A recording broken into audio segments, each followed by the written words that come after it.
The president says he will announce his Supreme Court pick 1 week from tomorrow. He tweeted out his intentions this morning. Well, tonight, my colleague Bret Baier talks with one of the key players the president is consulting on this Supreme Court nomination. Chris, thank you. To get a closer look at perhaps some of the nominees that President Trump is looking for the Supreme Court, joining us now, Leonard Leo, Trump advisor for the Supreme Court pick. Thanks for being here. It's my pleasure. Good evening. President Trump is getting to this decision. We've often heard that it is going to be someone in the mold of Antonin Scalia. What does that mean for somebody who's not been following this? Well, under our Constitution, power rests with the people. And that was at the core of Justice Scalia's legacy. And as you heard from the inauguration speech, that's at the core of Donald Trump's new agenda. And I think that will be at the core of the jurisprudence of whichever individual he nominates to the High Court. Now, we're going to go over, three possible, and some people call them favorites, but it's important to note that this is a fluid situation, and it is obviously President Trump's pick. We have outstanding candidates, and we will pick a truly great Supreme Court justice. But I'll be announcing it sometime next week. Yes, he can choose anybody he wants, and he can change his mind before he makes the announcement. So there are lots of people who are on his list of 21 who are being seriously considered, but that can change day to day. Well, let's talk about these top three. As you look at them, who are they? Well, the ones that are being talked about most right now are William Pryor, who's a Court of Appeals judge down in Alabama, Neil Gorsuch, who's a federal appeals judge in Colorado, and Tom Hardiman, who's an appeals judge as well, but in Pittsburgh, Pennsylvania. Okay, let's talk about Gorsuch first. He's from the Denver court, the U.S. 10th Circuit. Yes. And what makes him unique, or his past? Well, he has a very distinguished record of judicial service. He's written a lot of opinions, at least a couple of hundred. He served in the Justice Department during the Bush administration during the War on Terror, and so he has executive branch experience as well. He was a very talented lawyer, strong intellect, went to Columbia and Harvard and Oxford, so he has quite an impeccable background intellectually as well as in terms of his professional experience in the law. 49 years old. Young. It would be a young Supreme Court pick.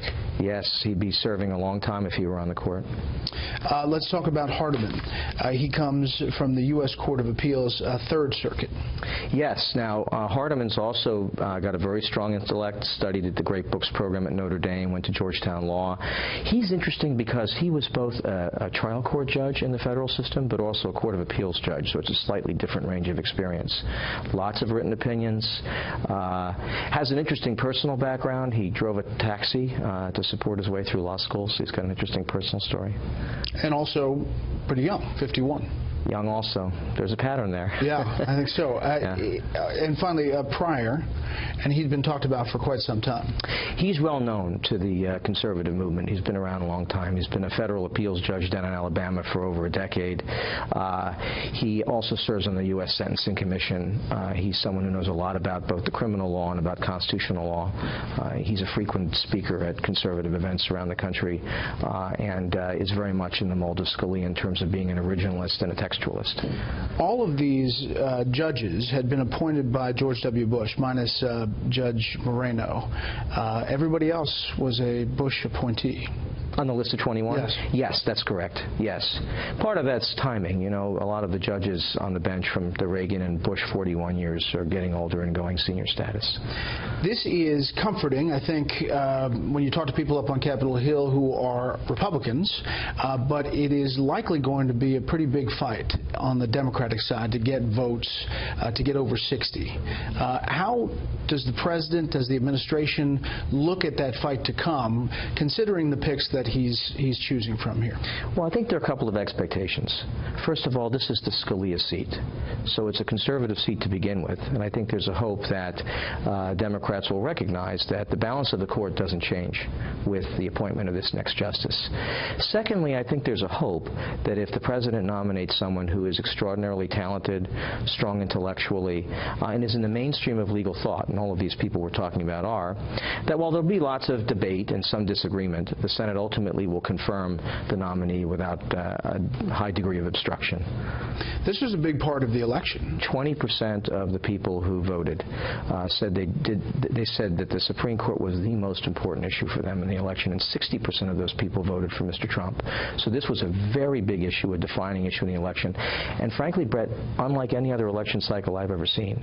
So this is one where I think the president has relatively wide latitude to make a very substantial appointment. And does the president, does this administration expect a real pushback or fight from Democrats on these picks? Well, there's always going to be that kind of pushback. There's always going to be a big fight because these seats are so highly coveted. But at the end of the day, I think if the president sticks with the kind of high-quality nominee he's been looking at, it's going to be very hard, I think, for the Democrats to defeat somebody. And ultimately, I'm not sure they're going to want to pull the trigger with a filibuster, at least with this particular open seat. Leonard Leo, we appreciate your time today. It was a pleasure to be here. Thank you, Brett.